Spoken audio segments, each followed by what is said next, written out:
بسم الله الرحمن الرحيم. السلام عليكم ورحمة الله وبركاته. أعزائي الطلاب، مرحبا بكم في درسنا اليوم وتكملة لأحوال مصر في عهد خلفاء محمد علي. واليوم موضوعنا هو نظام الحكم في عهد خلفاء محمد علي. طبعا بالنسبة لنظام الحكم في عهد خلفاء محمد علي، هنلاحظ أنه صاروا على نفس نهج محمد علي في الحكم، وهو الحكم المطلق. ففي عهد عباس وسعيد استمر الحكم المطلق. تم إهمال مجلس المشورة أو الشورى، وخفضت الدواوين إلى 4 دواوين. ويرجع تخفيض الدواوين أيضا للتقلص أو الانكماش السياسي والاقتصادي اللي فرض على مصر بسبب تسوية لندن أو معاهدة لندن سنة 1840. الدواوين كان اختصاصها هو الأمور السيادية فقط، وترك النشاط الاقتصادي حرا للأفراد. فده كله أدى إلى الانكماش السياسي والاقتصادي. نلاحظ في عهد إسماعيل أيضا رغم وجود تدخل كبير من الأجانب أيضا في الحكم بسبب تعرض البلاد للأزمة المالية، والتي أدت أيضا لازدياد نفوذ الأجانب في مصر، إلا أن إسماعيل أيضا كان الحكم بتاعه حكم مطلق.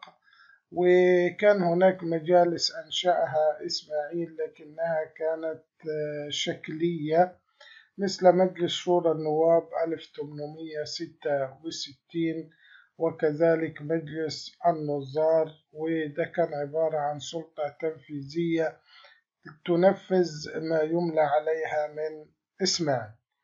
وأكبر دليل على أنها كانت شكلية بالنسبة لمجلس شورى النواب اللي تم إنشاؤه طبعا برغبة من إسماعيل، وذلك لإظهار نوع من الرونق أو الشكل على نظام الحكم، أو تجميل صورة نظام الحكم.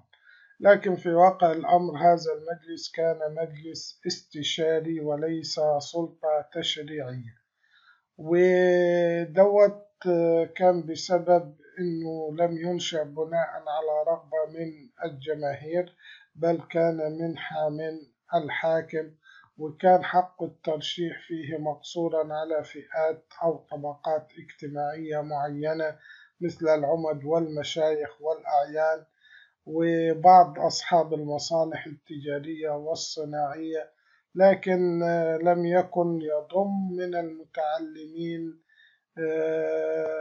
من غير الأعيان أي أحد في عضويته. يعني المتعلمين من غير الأعيان كانوا محرومين من المشاركة في مجلس شورى النواب في عهد إسماعيل. هنروح للسلطة القضائية والتطور اللي حدث في السلطة القضائية. وفي عهد سعيد كان هناك مجلس الأحكام أو جمعية الحقانية، وهذه كانت هيئة استئناف عليا. بالنسبة للمحاكم الشرعية أيضا ظل اختصاصها هو الأحوال الشخصية وانتقال الملكية. وهناك مجالس الأقاليم، وكانت مختصة في الفصل في المسائل المدنية والتجارية. ثم أنشأ سنة 1861 قمصيون مصر، وده كان للنظر في القضايا التي ترفع من الأجانب على المصريين، ما عدا قضايا العقارات والملكية. في عهد إسماعيل أيضا هنلاحظ توحدت المحاكم القنصلية في محكمة واحدة عرفت بالمحاكم المختلطة، وهذه أيضا كانت مختصة في الحكم في القضايا بين الأجانب والمصريين أو بين الأجانب والأجانب. يبقى المحاكم المختلطة أيضا دي ظهرت في عهد إسماعيل باشا. هنلاحظ بالنسبة للقوة العسكرية في عهد خلفاء محمد علي، طبعا هذه القوة العسكرية أو الجيش تأثر تأثرا كبيرا أو سلبيا نتيجة لمعاهدة لندن 1840 وفرماني 1841. وطبعا في عهد عباس لم يكن للجيش أي اهتمام أو عناية، ولم يكن مصريا خالصا، حيث دخلت إليه فرق الأرناؤوط واللي أدخلها عباس، وكانوا بيكونوا خاصة جنده عكس محمد علي اللي اعتبرهم من المتمردين. عهد سعيد تم الاهتمام بالجيش في حدود شروط معينة، إنه سعيد جعل التجنيد إجباريا للجميع وعلى كل الطبقات ولفترة قصيرة، وده جعل المواطنون يشعرون بعدم التفرقة الاجتماعية، وبدأوا يميلوا أو يحبوا الجندية. كما حاول أنه يجدد الأسطول، لكن إنجلترا تدخلت لدى السلطان العثماني لمنع سعيد من تطوير أو تجديد الأسطول. لكن في عهد إسماعيل هنلاحظ هنا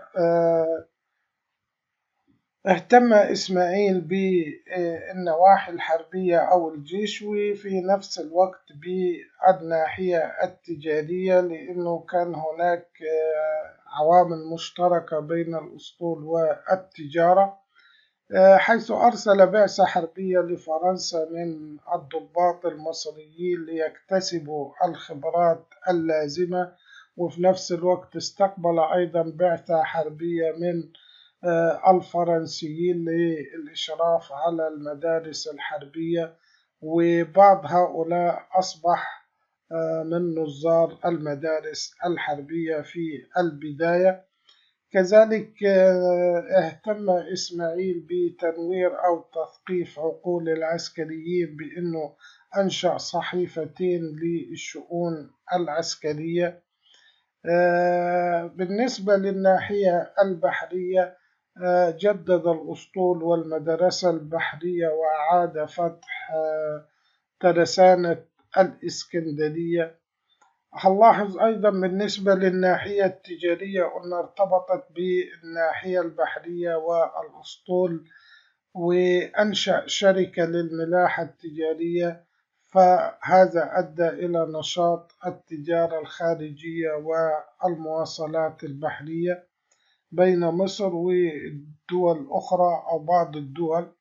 لكن الجيش بدأ يصيب الضعف في أواخر إسماعيل، وسبب ذلك طبعا الأزمة المالية والتدخل الأجنبي وارتباك شؤون الحكومة، ثم وقوع مصر تحت الاحتلال الأجنبي 1882 من قبل الإنجليز. الخديوي إسماعيل كان له العديد من محاولات الاستقلال، وهذه المحاولات أيضا كانت لها علاقة بالأزمة المالية التي مرت بها مصر، وهنلاحظ ده من خلال أنه محاولات الاستقلال أدت إلى المزيد من الاستدانة. وخطة إسماعيل كانت تقوم على السعي للتخلص من معاهدة لندن وفرماني 1841، لذلك بدأ ينفق أموال كبيرة من أجل إلغاء هذه الشروط وتغيير نظام الوراثة، بدلا من الوراثة في أسرة محمد علي تصبح الوراثة في أبناء إسماعيل. فاستقبل في سبيل ذلك السلطان عبد العزيز في مصر، وقدم له العديد من الهدايا التي مرئت بها سفينة كاملة، ثم قدم حوالي 60,000 جنيه للصدر الأعظم فؤاد باشا، والصدر الأعظم يعني رئيس الوزراء، من أجل إقناع السلطان. وهذه المحاولات تمخضت أو نتج عنها رفع الجزية السنوية على مصر من 400 ألف إلى 750 ألف جنيه، من أجل أن يحقق إسماعيل بعض الاستقلال. ونتيجة لذلك استدان إسماعيل أو الدولة حوالي 3 مليون جنيه. وأصدر السلطان عدة فرمانات في هذا الأمر. من هذه الفرمانات فرمان سنة 1866 في مايو، وده أدى إلى تغيير نظام الوراثة ليكون في أكبر أبناء إسماعيل سنا بدلا من أبناء محمد علي، وزاد عدد الجيش إلى 30,000. وإحنا قلنا قبل كده المعاهدة فرضت عليه بتاعت لندن لا يزيد عن 18,000 هو الفرمان. حق مصر في ضرب النقود، منح الرتب المدنية حتى الرتبة الثانية. فرمان 1867 وده منح إسماعيل لقب خديوي بدلا من والي، ونتيجة لذلك أصبح من حق إسماعيل الاستقلال في شؤون البلاد الداخلية والمالية، وحق عقد المعاهدات الخاصة بالبريد والجمارك والبضائع، يعني عملية خاصة بمعاهدات تجارية. ثم فرمان 1872 وده منح إسماعيل الحق أو عطى إسماعيل الحق في الاستدانة دون إذن السلطان أو العودة إلى السلطان العثماني. والفرمان الشامل 1807 و 1873 وده ثبت لمصر حق الاستقلال، ما عدا في بعض الأمور مثل دفع الجزية السنوية وعدم صناعة المدرعات، عدم التمثيل الدبلوماسي، ودوت لتأكيد أن مصر ولاية تابعة للدولة العثمانية، وكذلك عدم عقد المعاهدات السياسية. عندنا سؤال: لو قلنا يعد عصر إسماعيل نهاية فترة انتقالية، بالفعل، والفترة الانتقالية دي امتدت منذ تقلص نفوذ محمد علي 1840، وبدأت تتوقف المشروعات الذاتية الخاصة بالمجتمع المصري، وده كان نتيجة لانهيار نظام الاحتكار زي ما قلنا، وإنه الأسواق فتحت للتجار الأجانب وخاصة الإنجليز، وبدأ الأجانب استثمار أموالهم في مصر. أيضا دخل إسماعيل في مشروعات توسعية أعادت للأذهان صورة محمد علي ورغبته في الاستقلال بمصر وإظهار مصر كقوة في المنطقة. واللي أكد ذلك أنه إسماعيل عمل على بسط نفوذ مصر والتوسع في الجنوب والجنوب الشرقي على ساحل البحر الأحمر. قال: كيف أعاد إسماعيل إلى أذهان أوروبا عصر محمد علي؟ أنه حاول يحقق الاستقلال، وحصل في سبيل ذلك على عدة مزايا من السلطان العثماني زي ما تعرفنا بالنسبة للفرمانات، وقام بعدة مشروعات في التنمية والتوسع، وكون لمصر إمبراطورية واسعة في أفريقيا، وامتدت في الجنوب والجنوب الشرقي للبحر الأحمر. وهذه التوسعات كانت بتشكل خطرا على أطماع الدول الأوروبية، لذلك وقفت في طريق إسماعيل ومشروعه التوسعي أو الاستقلالي.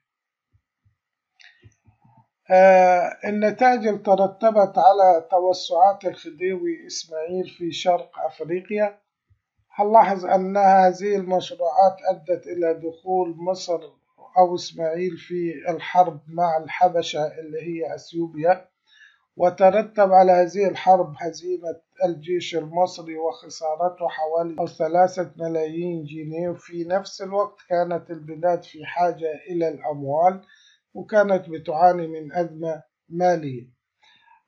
طبعا قلنا ده كان بيمثل خطر على الدول الأوروبية التي كانت تسعى للتوسع في المنطقة، وكذلك أعاد إلى أذهان الأوروبيين خطر محمد علي، واستغلت الدول الأوروبية الأزمة المالية في مصر وتدخلت في شؤون مصر 1875 وصول إسماعيل إلى الاستقلال وإقامة مشروعه الاستقلالي، وخوفا من ظهور محمد علي آخر. كده بينتهي الدرس، وشكرا لكم والسلام عليكم ورحمة الله وبركاته.